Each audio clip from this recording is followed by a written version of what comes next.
This is Shelby, And this is Jess. and we have a special guest today, but this is the League of Extraordinary Readers. Welcome back.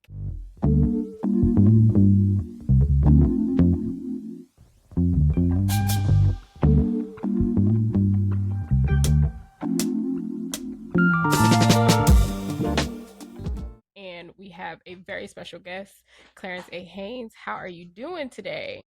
I am well now that I'm getting to speak to y'all. Just hanging in there with all the news and events of the day. But I'm well. I'm well, thank you. How y'all doing? Pretty you know, good. Not bad. Can't complain. Like you said, the news and events of the today and all the things are looming, but we read, we escape the world and all the Hmm. things. Hmm. Hmm. Yeah, yeah, yep, yep. Absolutely. I was just talking to someone about balance, right? I saw a maybe it was a TikTok video of someone talking about how the Great Depression and the Harlem Renaissance happened at the same time, although it's not taught that way in history class. So just trying to remind everybody that you can be aware and you can have your feelings about the state of affairs, but you also can find some sort of joy in there somewhere, whether it is reading, arts and crafts, working out, which I don't know why anybody would want to Hmm. work out as a form of joy because that's torture, but It's very I much. get it. It's Really? very I it's not. Like I just took two hit classes. I was just complaining on stories about this. I took two hit classes the past 2 days. They're training for war. I don't know what they got going on over there. It, no, this is a lot. That's not fun. I'm more into just general occasionally some cardio, but just general weightlifting. Just that also getting older, so I have some stuff. But that's like the time when I get to like contemplate, and I also listen to Mhm. podcasts okay. a lot of time, and it's also occasionally listen to audiobooks. It's recently listened to Parable of the Talents. Oh, um that's a good one. That's a good one. while yeah, while working out was wonderful. So I'm Mhm. No, I See, get and it. I'm the opposite. I Pilates has me in a chokehold. I absolutely love Pilates. I feel like that has been the Mhm. one workout class that I'm like, oh, I can do this. It's challenging me. It doesn't make me feel um dumb, for lack of better words. Like if I go into a regular gym and all of the weights in the machines, like I get anxiety about it. I don't know what I'm doing. And I feel like people are watching me, kind of further proving the point of like she don't know what she's doing. Whereas with Pilates, it's a class, like the instructors usually kind of like course correct in a, smaller environment. And it's just a little easier for me to do. But every time I try, like in my mind, I'm gonna be the girl that lifts weights, like in my head. But as soon as I step foot in the gym, I'll be like, yeah, girl, I'm going home. I'm going home. This is Yeah. bogus. It's So, different in the gym. I do enjoy like I'll walk with a weighted vest and do like 2, 3 miles and listen to audiobooks. I think that is fun in a sense. And then Pilates, like That's you said. wonderful. But the hit workouts, yeah, it's crazy. But it is but like it's instructor led, so it's not right. terrible. Like you don't feel as intimidated, but you still feel intimidated because some people have been there like eons, right? But it's a lot. Right. It can be a lot, yeah. The other thing I have to keep in mind too is working out now post my heart surgery is a lot different in good ways. So I think all of the like strain and stuff that I was feeling prior to heart surgery when I've tried to like work out and things like that probably won't Hmm. be the same now that they fixed my heart. So I got to Yeah. get out of my head and like legit try because I think I'd feel a lot better this time around than I did Hmm. before. But in my mind, I'm like, You're it's, traumatized. I get it. I am. Yeah. Yeah. No, I I get it. It's a lot. I definitely am. So, you guys, Clarence A. Haynes is the author of one of the best books that I read last year, The Ghost of Gwendolyn Mhm. Montgomery, which I hope you guys have read. But if not, I hope after this conversation that we have, you guys will go and pick it up because it is a very fun book. I've been in the mood for fun books and rereading it this week reminded me like how fun it was to just go on this adventure with the characters. So Jess, would you like to Yeah, tell us what the book is about and get into some questions? for sure. I think the most interesting part about the book, first of all, I wanted to congratulate you first of all because you're the first one of Legacy Lit's imprint to be fiction writer as But well, which yes, is really cool as well. thank you. Thank you. So I think it would be cool to like dive into like I guess overall what led you to write The Ghost of Gwendolyn Montgomery because it's such an interesting book that follows the main character is Latin American. I think it follows so many different themes, so I would love to have you describe pretty much what led you to write it, what you love the most about the book, what all the things. I would love to hear it. Thank you. Me being the first fiction writer for Legacy, the Legacy Lit imprint. It's been an honor. Um, so the Ghost of Gwendolyn Montgomery. It's about a high-powered publicist. And by the way, will people listen to this or can they see us as well? They'll see us as well. Okay, well, so this is the Ghost of Gwendolyn Montgomery. That's Yes. the cover. And it's about a high-powered a publicist, very successful publicist, lives in Harlem, and it turns out that she has a secret mystical past. She's putting on a big event at the Brooklyn Museum that goes terribly wrong, and as the story unfurls, we begin to find out who she is. Slight spoiler alert: Gwendolyn Montgomery is not her real name; it's a constructed identity, and so we find out more. And we also find out more about her mysterious connection to a guy named Fonzie. He's a queer, Panamanian American psychic who runs a botanica in the South Bronx, and he comes with a warning that ghosts are about to invade our world. So that's the general summary. Urban fantasy with a mixture of other genre elements. To be honest, the way I ended up writing this is my publisher, editor, and friend Krishan Trotman. We were talking about projects, and she knows, I've done uh, my interest in doing fiction as a solo author. I had co-written a couple of YA books with Omar Epps. And she was like, "Oh, Clarence, you and your speculative fiction. Sometimes it's like not quite my thing, but she pointed to Mexican Gothic. She was like, "Oh, but this was my thing. The main character, she wanted to look nice. She went to party, and then the story takes off from there." And I was like, "I can do something like that for Legacy Lit, and I can make it more contemporary, and I can make it black." And I can, and that's really then what started me thinking. I knew from my first novel I wanted to focus on my roots. My family immigrated to the States from Panama, so I am a native New Yorker, but I'm pretty much among the first of my generation to be considered an American. And so I wanted to do something that would honor my background, and I wanted to do something that would honor New York as well. And so, as you pointed out, Jessica, characters are Afro Latine, and there's just a certain style and approach to the prose that I wanted to take that again would honor my roots. Also, what was super important to me, and it was inspired by my editor, Krishan, it's inspired by y'all, folks like y'all, is I want to do something that would honor Black women. I grew up in New York at a certain time where women in my immediate family, women I would see in the subway, women I've worked with in professional circles, these powerful Black women who were just getting stuff done and looking fabulous and running the show. And I was like, how can I play with that in some way and also make the book an urban fantasy? So the main character is my homage to so many of the women that I worked with, grown up with, or in my family, etc. Nice. That's really beautiful. I guess like looking into all of that, what parts of the book were the most fun to write for you? Good question. Okay. There's can I give two answers?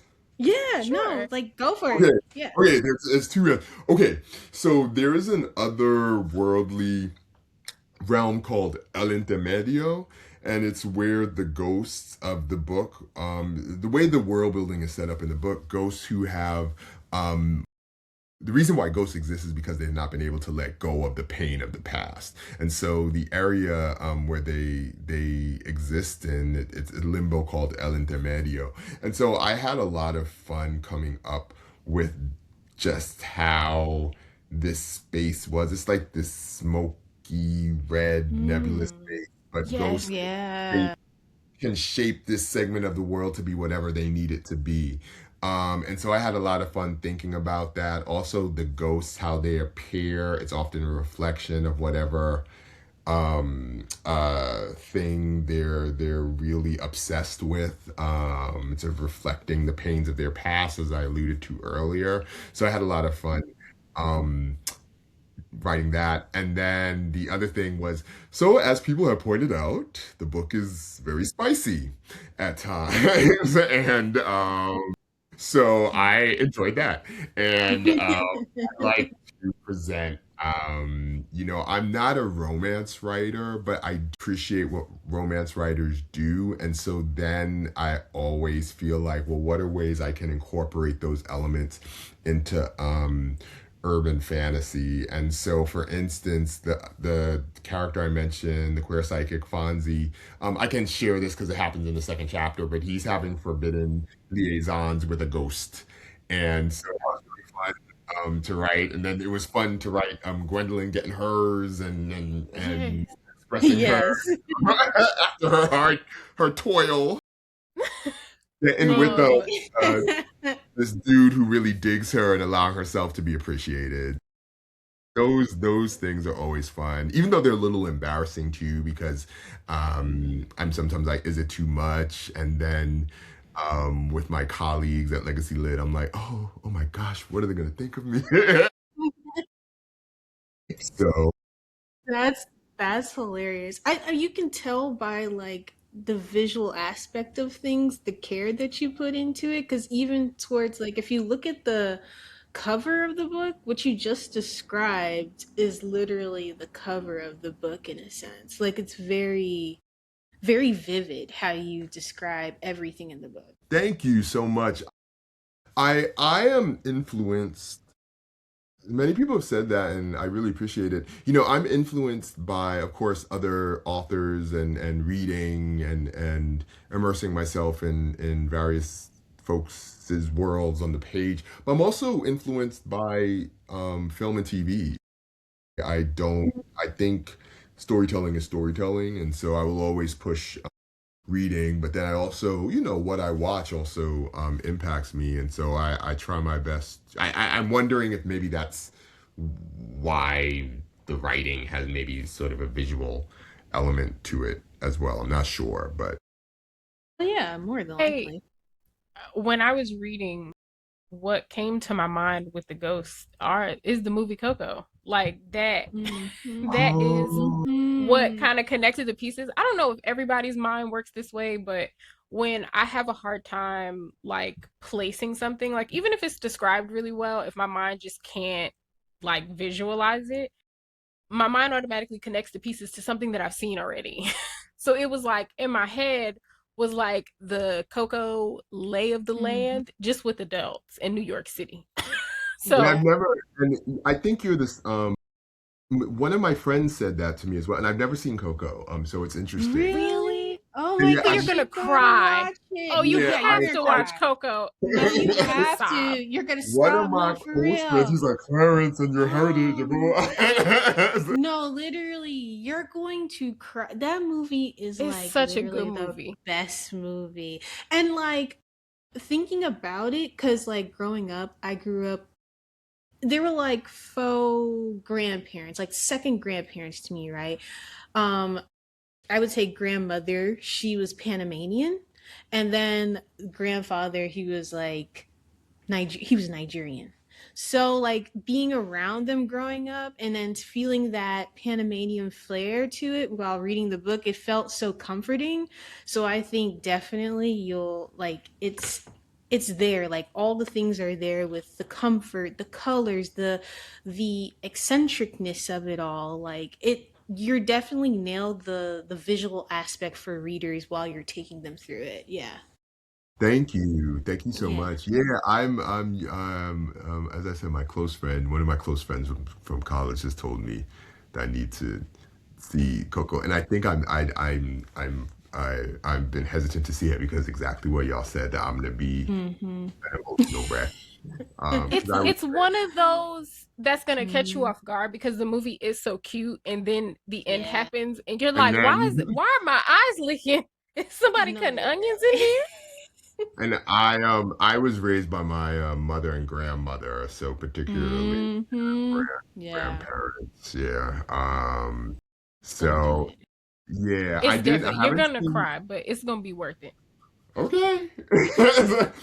It's funny. I haven't seen Coco, and then the other film that comes up quite a bit. I've never seen the original two Ghostbusters. And people are like, wait, you never saw, so you didn't, because they tell me like there's a Mhm. time. Oh, Yeah, it's very Ghostbusters. I'm like, I never saw Ghostbusters. I That's did see. another good really. one. Yeah, I Yeah. I'm might sure have that one to. I want to see. I I might have to didn't. invite you over and force you and my mother to watch Ghostbusters because my mother said the same thing, and I looked at her like she had 8 heads. I was like, "What do you mean?" Like, I don't. Maybe that was like my dad. Maybe that's what. Because Maybe my that was your mom, dad. maybe it was my dad. Because my I mom likes movies. She likes mhm. sci-fi fantasy things, but neither of my parents were very like strict about what I consumed. But my dad was the one that would watch like the more gory things with me and maybe the more like scary adjacent things. And all of Ghostbusters is funny, like there are creatures and all of that. So maybe that was my dad, because my dad was a Star Wars fan. My dad was, like all of the kind of nerdy things. Because when my mother said she never saw Ghostbusters, I was like, you might have to live outside now. I don't know how we gonna get through this. Because what do you mean? I haven't watched I am Ghostbusters in a so long time. it's funny because I'm curious as to if y'all found the Ghost of Gwendolyn Montgomery scary or not. I've heard both. Some people say they didn't find it that scary, and some people said they found it scary. I wonder. I didn't watch Ghostbusters. I think because when it came out, I was still reeling from the very first scary movie I saw was The Exorcist, and I was only Okay. like 6 years old, and that that You're wrecked not me wrong at all. You many, are not many wrong at all. You years. are I not can only wrong. imagine. I've never seen it. I'm not a scary movie person. The Exorcist wasn't like something I never. Friend, My The parents weren't Exorcist. having that. They wasn't having none of that. I barely got by with Ghostbusters, like in terms of watching it. So like, The Exorcist is definitely not happening. So I didn't find the Ghost of Gwen M scary, but Yeah. I think I'm broken. I don't think that that's like a. I don't think everything that I've ever read that was supposed to scare me. I was like that. That was a good time. Like I didn't, except for Tanana Reeve Do. Tanana Reeve Do Sorry, writes a You were dude. scene scared. Yeah, you were in the scared. Yeah. reformatory Yeah, that where, was slight intense. spoiler, the boys are in this like one of those walk-in deep freezers, and when I say I don't know how she does it, but like I could hear the spooky music. Like the suspense build up, that I texted Justin, I was like, I don't think I'm gonna make it. You're gonna have to read beyond The this red. point and let me know that those babies are okay. That scared me. But everything else, I'm always like, I mean, creatures don't really bother me. I think the idea of ghosts, like that, doesn't necessarily bother me because of just how my family is. For example, the light in our bathroom, like in a literal sense, there's probably a short in the wiring or something, right? Every time the light goes out and like you can hit the light switch and randomly you'll be in the shower and then you'll be standing in the dark. And my mom will say, that's your people. They in there playing with the lights again. So it's like we've always had this kind of like casual superstition sort of thing about ghosts that doesn't necessarily bother me. Like when I dream, majority of the time I dream about my dead, right? Like I they're talking to me, they're hugging me, they're whatever. So like ghosts don't necessarily bother me. Or the conversation of Orisha or like ghosts coming back. In my head I'm like, I mean, they're probably sitting next to you already, girl. It's, Right. like it doesn't bother me. And when it comes to like creatures I like that's fascinating to me. Like how did we get here? Like Lone Women by Victor Laval, just the idea of her like carrying this steamer trunk around that has this thing in it, that is this like embodiment of like the things that you hide in your closet, right? Like you are carrying around all of these secrets in this thing, but just in books and movies it manifests into a creature. So that's cool to me. So Wyndham Yeah. didn't scare me. I was having a good time. It didn't scare me either, but I am the scary one out of the two of us. So Mm. that gives you a gauge. Like it didn't That's scare me what. at all. Yeah, you're not the because I've spoken to several people. I just think it does depend a bit on temperament, but I think I've spoken to people who are, they would say they can get scared easily, and they said no, they weren't that Mm. frightened. They said it's spooky Mm, mm, at times, and it makes you a bit uncomfortable, but it's not like good lord. And I think that my orientation to horror elements has a lot to do with um I'm much more interested in like what's happening psychodynamically, like why, how did someone end up as a ghost, and how does their existence as a ghost, how has that been informed by trauma, right? And so that's my approach. And then yeah, like the super grisly stuff, it's there's some of it, but it's not my desire isn't to shock in that way. It's maybe to make people a bit uncomfortable, but hopefully to make them think a bit, especially about the plight of the characters, and whether it's a minor character or the main characters, and then how that connects to their lives. So mm-hmm. I also Most think definitely. Jess and I read a lot of dark stuff. Like we are for the deeper historical fiction, we are for the heavier context. Like that's the kind of stuff that we lean towards. So if something were to make Jess and I uncomfortable, that's something that you should be like, "Oh, this must be some stuff," because Yeah. we can read, there are a lot of things that we read and people will say to us like, "Oh, that was heavy." And we were like, "Was it?" Yeah, Like, you're like, we're broken at this point, yeah. to be The honest. only Yeah. thing, I'm currently reading Burn Down Master's House by Clay Kane, and okay, phenomenal I writing. know what you're talking about. Phenomenal writing. Like he is having a conversation. His feelings are very clear. It's very much a book that is angry. But some of the scenes in the first chapter, like I texted Jess and I was like, I might have to put this down. Like I like I was like cringing. Like I was like, oh my God, I don't know that I can handle this. And no, when I tell you I can read some of the most screwed up things and be fine.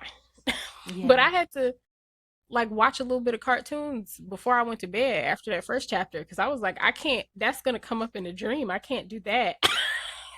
So Jess and I are a little broken because we be looking at each other Yeah. like, Was that really that bad? right, like great Yeah. writing, beautiful gowns, beautiful gowns. Yes, like we could talk about it for days. We could go in deep and go in and out, and people are looking at us like, aren't you traumatized? Not, no, not really. We're okay over here. Yeah, yeah, yeah, literally. That's just how we are. So next question about the genre, right? So we talk about how Gwen M is horror, but it's also this kind of very genre bendy book. Do you plan to do that with all of your books, or was this just happenstance?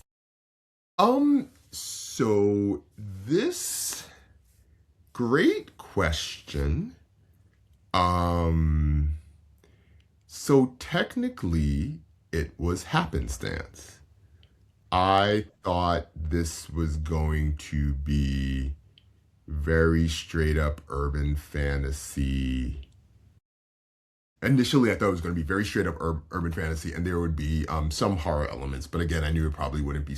I knew it wouldn't be super grisly, and I didn't have an idea of how scary it would be.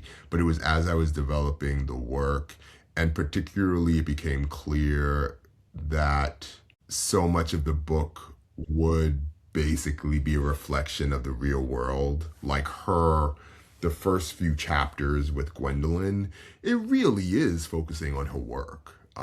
And there are hints of what's to come, but overwhelmingly we're getting to see how she like is are managing how she's managing professional crises. Yeah, and so and then so a lot of the things that are in the book, details both big and small, are a reflection of our real world. And so once that happened, then that's where I think sort of the genre bending fusion elements came in. So then once I knew I wanted her to have a romantic interest early on, the romance came in, and then once uh I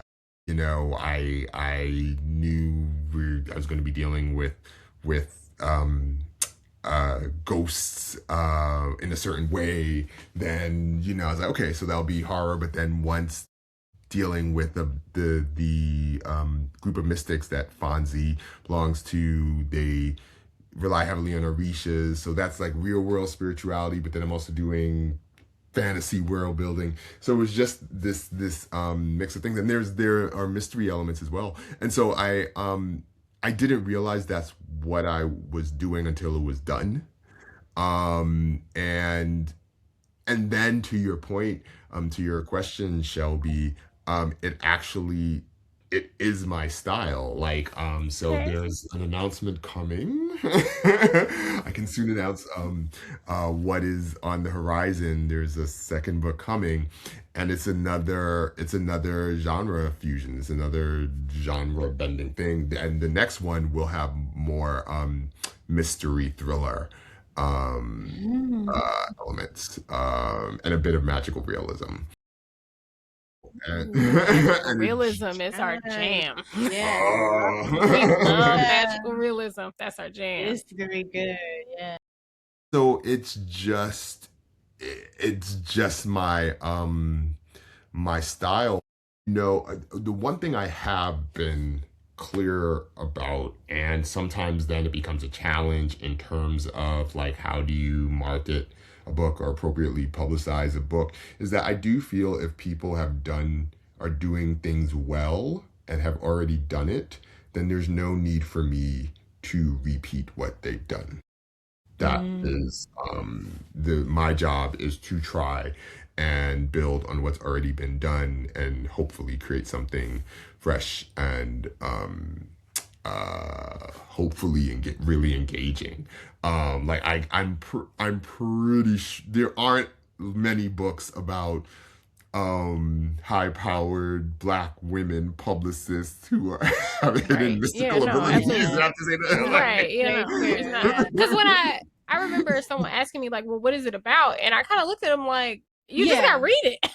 Yeah, You just that's Yeah, that's literally like how do you like you sum it up because you know it very well, but like I'm like right. when I recommend it, I'm like, there's this, there's that, there's this, and I'm like, okay, let me not give you too much. Just read the book yeah. And and the go next from book is there. very.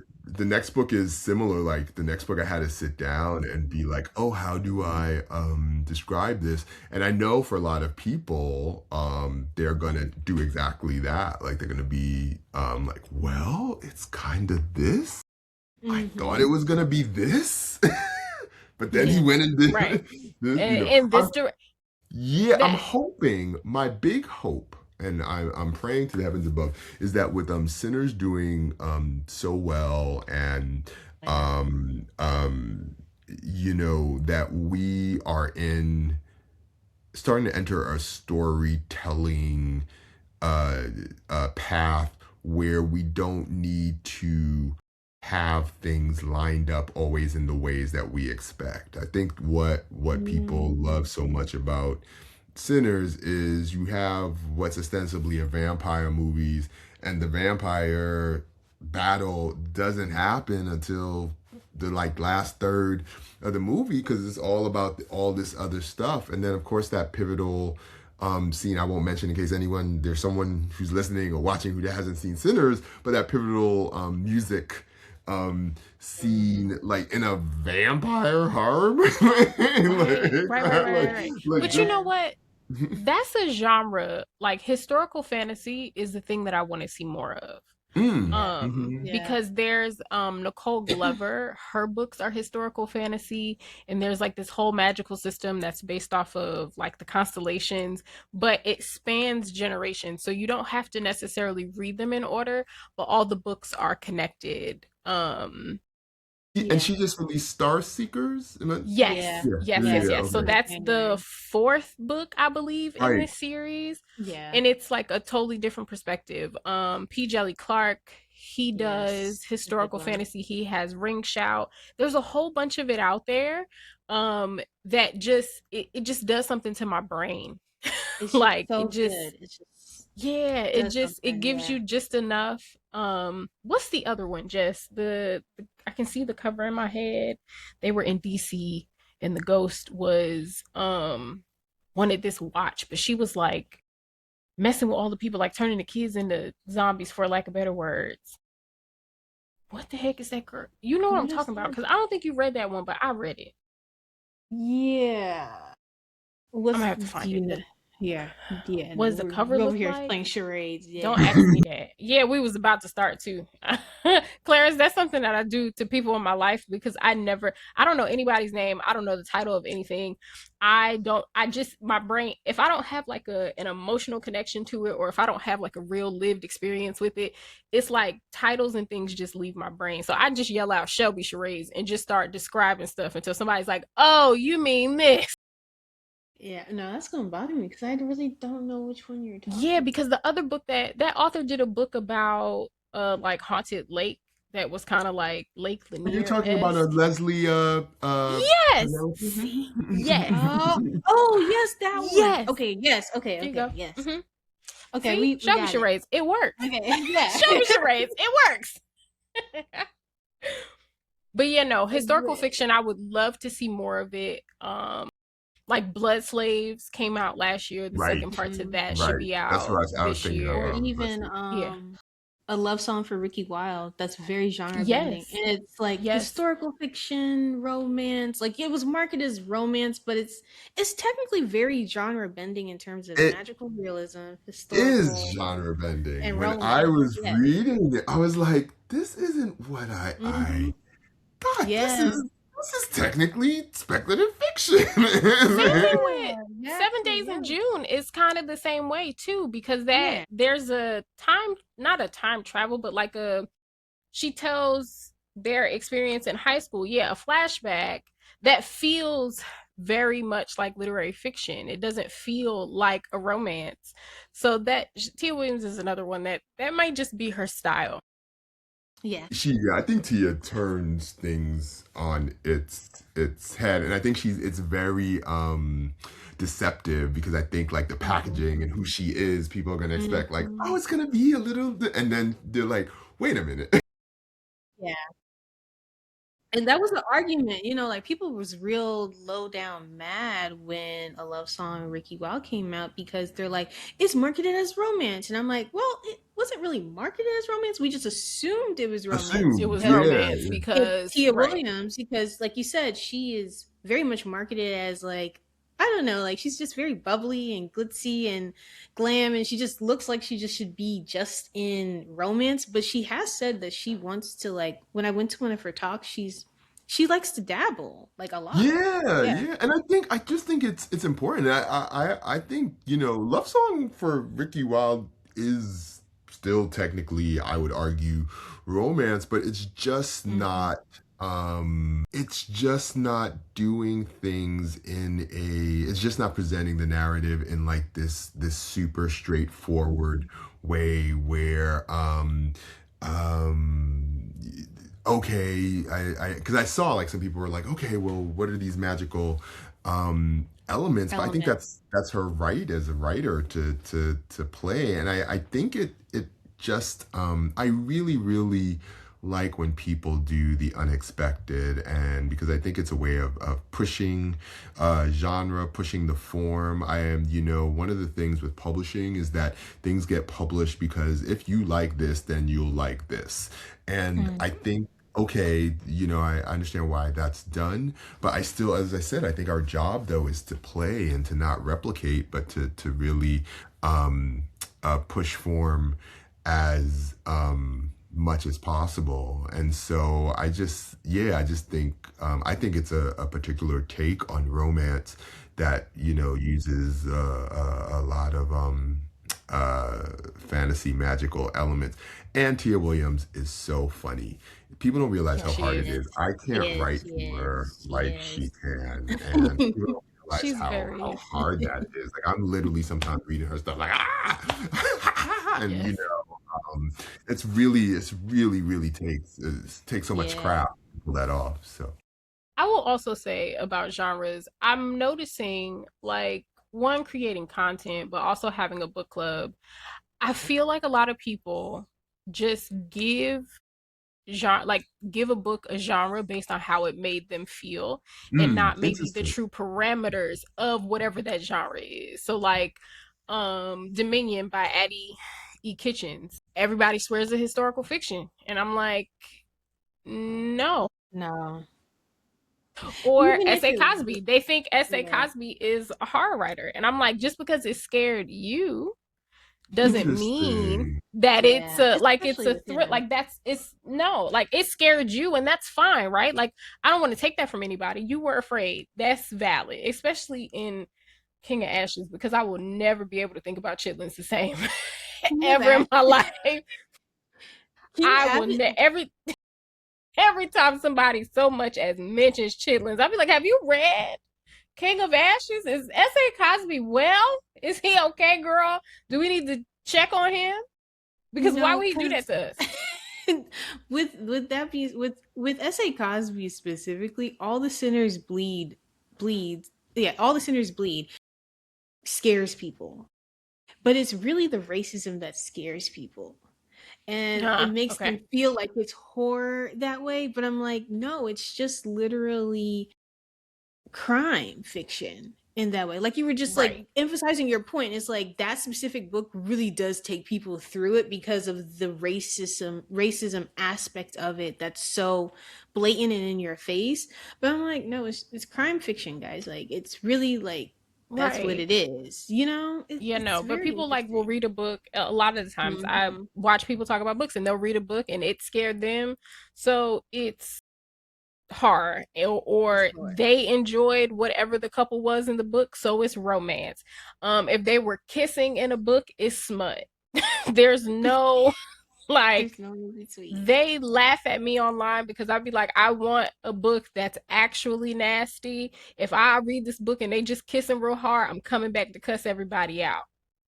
Hmm. Okay. I want something that's gonna make me fan myself, all right? I need Well, to be I, shocked and I, appalled. I think that's interesting. I think that's interesting because I value the feedback, hearing what y'all have to say about eroticism on the page and feedback from readers because I go back. I can tell you, like, for both of my solo novels so far, I've had a going back and forth. Like, is this, oh, it's too much? Oh, let me rein it in. Oh, no, I need to put more. Oh, no, oh. So And, I think you know, with Gwen M, like for that book, for the genre, is spicy. Yeah. But according to my mother, I read things that'll make your eyeballs sweat. So I mean, on to a be fair, on a spectrum, no, not at all. I wouldn't say that, like me, but if I'm recommending this to someone that I know doesn't read any kind of smut or erotic books or anything like that, I would say, "Oh, this will be a bit spicy to you," you know? hmm But yeah, no, I read something the other day that I was like, I don't think that I could tell people I read this. I don't know. I don't know how that's gonna go over. So it's all a spectrum at the end of the day, but it's always very interesting to see the things like people very much are like, well, it scared me, girl, so it's scary. It's like, Yeah. I That's don't not think so, how it babe. works, guys. Yeah. But I It's would not at all. say for you, Clarence, like it's good that you've established yourself to genre bend around so you can have fun and play because I think in the age of social media, people are expecting one thing from you. Like we just said with Tia Williams, people are expecting romance. And for you, you have the opportunity to experiment without scrutiny or confusion or like whatever the case may be. So I think for you, it's like really unique that you're just jumping around and it's like freeing. I don't know. Like I feel like it's a freeing and liberating feeling. Thank you. I hope so. It's funny you say that, Jessica, because that's what my publisher, my editor, Kushan, she's been saying something similar. She's like, "Oh, you just should just mix it up. You're gonna just be known for mixing it up, and that's good. That's okay." And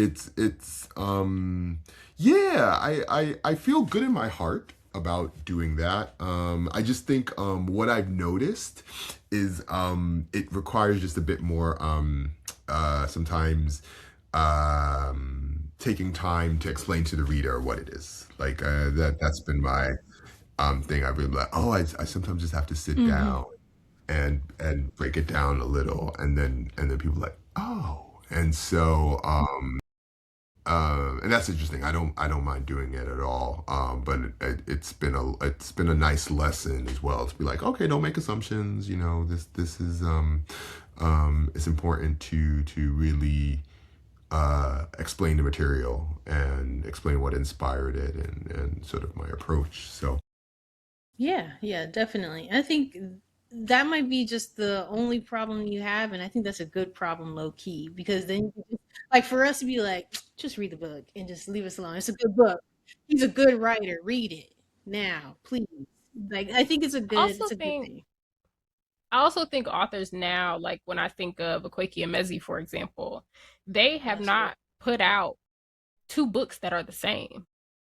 Yeah. that's a wonderful point. That's because Yeah. the They last have one not, I was like, this is a quick. Right.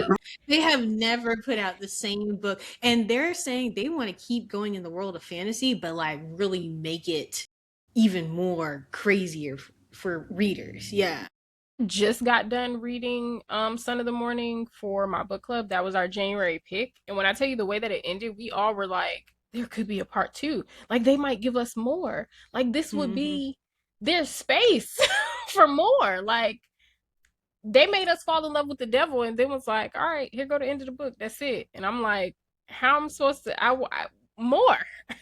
But I think more authors are trying to go in that direction of being able to play, right? Because I I think that agree. does show the talent in writing for an author to be able to say like, oh, well, this book was fantasy, but this one was horror, and they are equally enjoyed not just by the target audience but by their fans in general.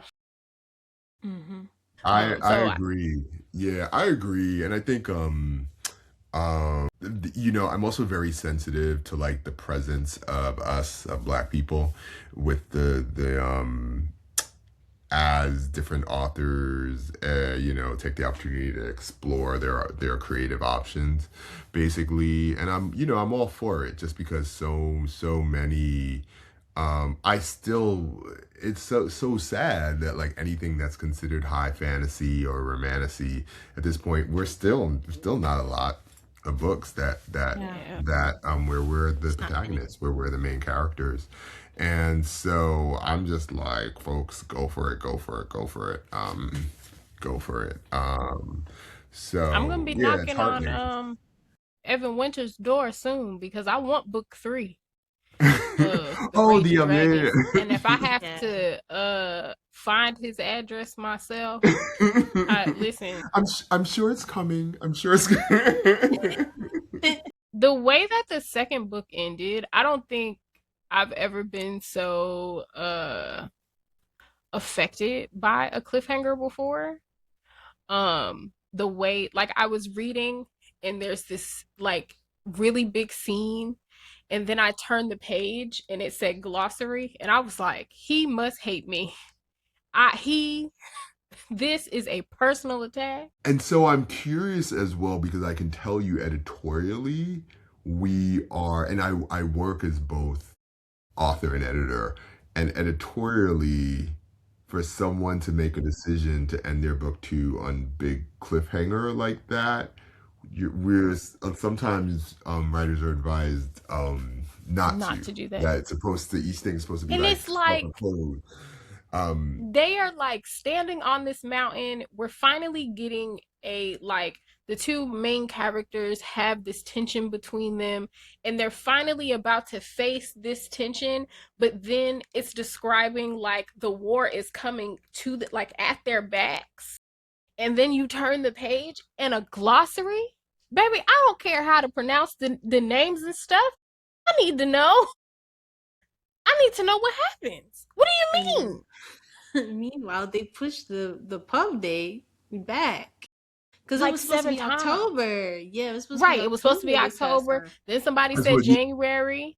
there might be there. You know, he might just be got himself together. I don't If know, I ever man. meet That's him, kind I'm of gonna be like, crazy. you owe me. I should be compensated. You should have Had had to that wait all third this book time. right there. They should have had that third book already printed, ready to go. Right. Ready to go. Because that is a phenomenal fantasy series. Hmm. Like from the dragons to the lay of the land, the magic system, like all of it. It is a very good time. I have the first one. I haven't I had an opportunity to read it yet, but I'm very curious. Oh, and it's one of those that pulls you in from the beginning because it Okay. starts with a prologue that is kind of like explaining um the land, like it's a war scene, but it's explaining like the dragons and the all of the things. So you get like thrust into like dropped into this war scene where you don't know anybody, you don't know anything, and everybody just trying to survive. So it's great. So last question. We talked a little bit about movies, right? We talked about Ghostbusters. Are there any books, films, music, or anything that may have influenced you while you were writing Gwen M or while you're writing your current the next book? Great question.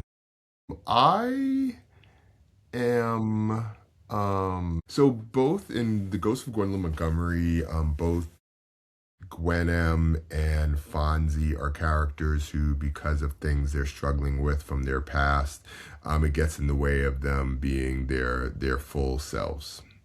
And Gwen M, I think it's very obvious. For Fonzie, it's more sort of as you like pay attention to his dating history and the decisions he's made. It becomes clearer that there's stuff about him, his self worth, and not feeling sufficiently loved growing up. At one point, as I was trying to get this on the page, my editor told me that they were coming across as too flat. They weren't rich enough. If I wanted to, she knew what I was trying to get at. And if I wanted to get there, I needed to, yeah, really go deeper.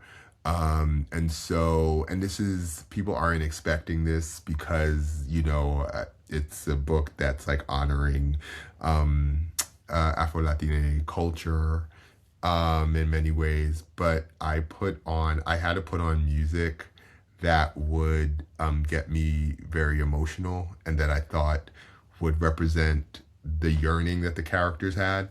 So I put on a lot of 90s Tony Braxton and Babyface.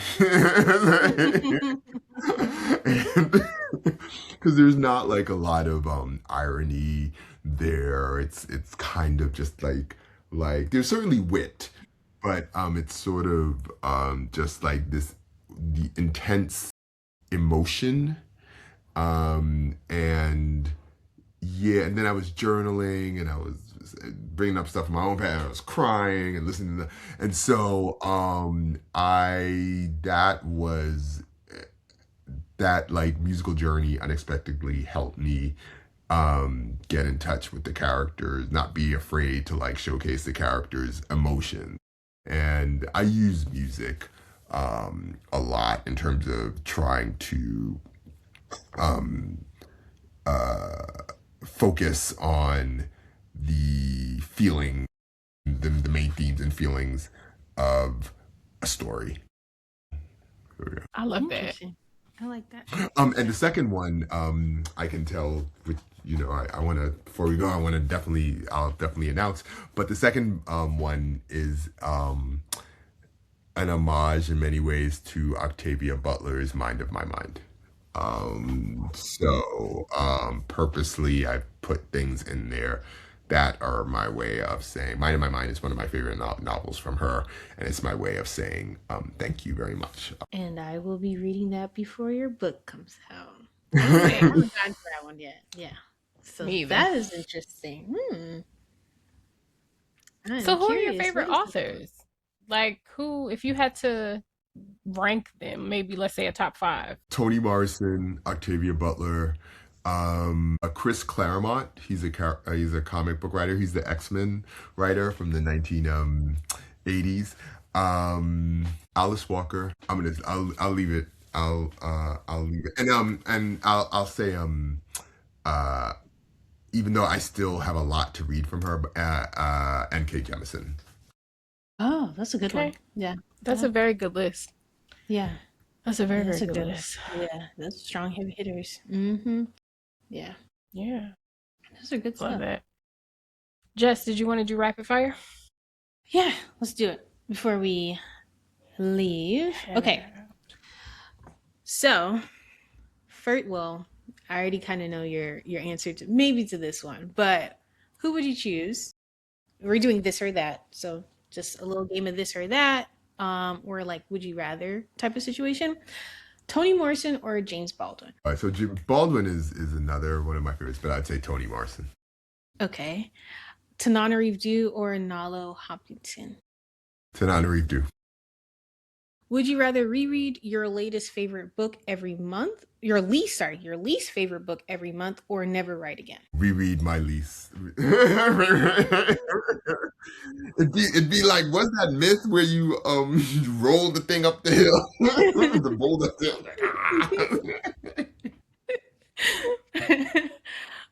Would you have unlimited conversations with the character you wrote or unlimited conversations with your favorite author? Unlimited conversation with my favorite author. Okay. And then last one, stuck in your favorite fantasy world or your favorite time period? Fantasy world. I was gonna say, as a black person, we ain't got that many time periods. No. Yeah. You We don't have that many. know. It's not even Can we go to the future? president. Can we go? Right? Can we? You know something we don't know, friend? Those were good.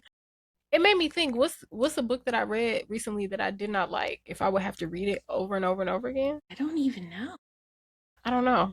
I don't know anything recently that I was just like, Like the last January was a really good month for both of us reading. So it was. There was one when I was looking over everything that I read in January. There was one book that I was like, I have no recollection of reading this at all. Like I had to stare at the at the so maybe but that it's was one. It so was a yeah. romance. Once I started Yeah. reading the synopsis, then I started to remember. And I was like, oh, okay. They were living, it was a romance. They were living across the street from each other and they like fall in love or whatever. But Mm-hmm. I was like, somebody lied. I didn't read that. That's so real because I was looking at mine. I was like, it was also a romance. I was like, when did I read this? Like, I Right. don't What was I remember doing? reading this, but I remember what happened. I was like, oh, okay, now I remember. So Yeah. that's real. When books don't leave like strong, like if I don't have a strong emotional connection to the book, sometimes my brain just goes, we don't need the information right now. Yeah. But then, like a Basically. little while later, if it does compare to something else, then my mind is like, oh, that one time we read this Mm-hmm. and it's similar or something like that. So it's funny how the mind works. Alrighty, I think that is all. Clarence, is there anything else you want to tell us? How can the listeners find you on socials?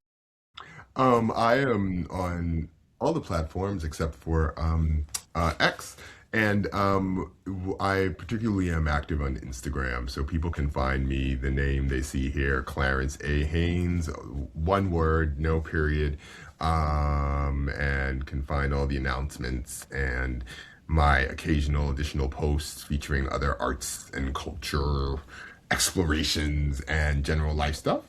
And the big announcement is my second novel, my second solo novel will be coming out in late June, and it is called The Broken Hearts Agency.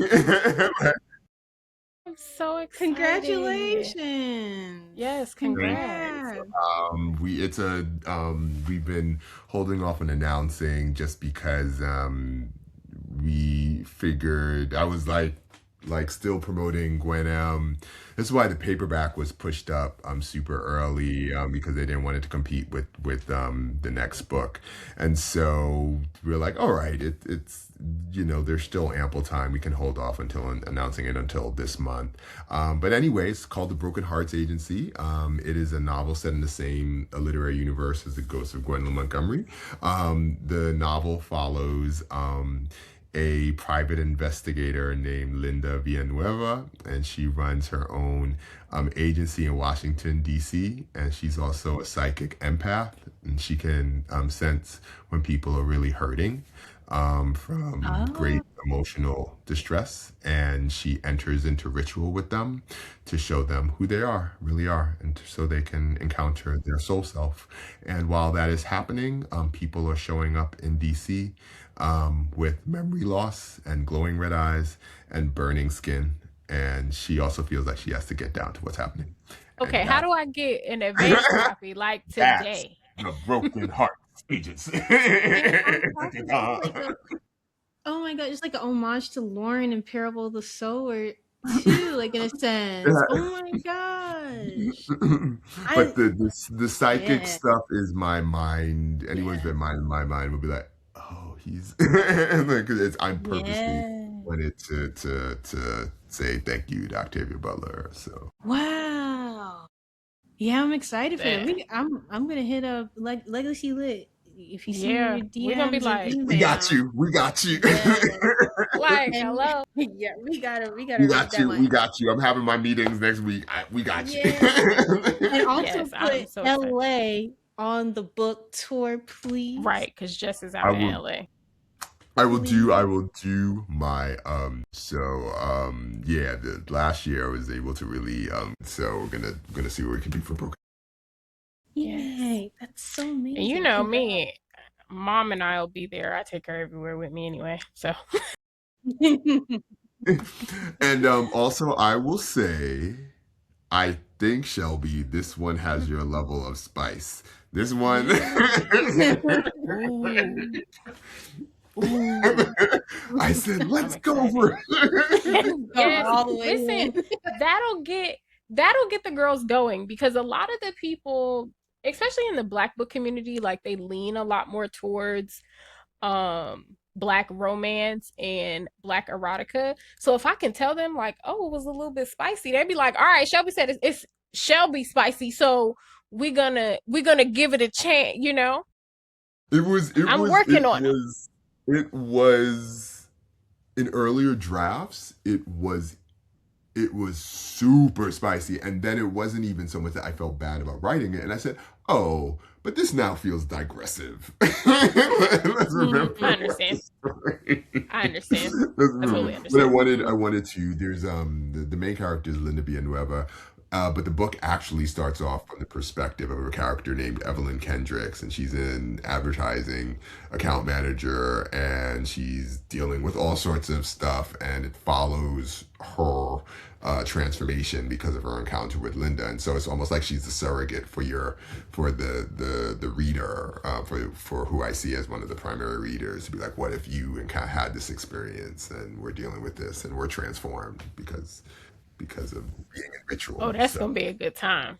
I'm excited. Sounds really good. I'm excited. I'm really happy for you too. That's Thank Me great. you. too. Thank you. Yes, Thank you. We'll that's be super, super more exciting. announcements to come. We'll be doing a cover reveal soon and all that jazz. Yay! Awesome. Awesome. Thank you so All right. much. Thank Yes, you thank all you for for having coming. me. this was a blast, as I knew it would be. Y'all take care and thank you so much for having me. I really appreciate it. You're Of course. welcome. Thank you so much. All right. Peace. All right. Bye, guys. Bye.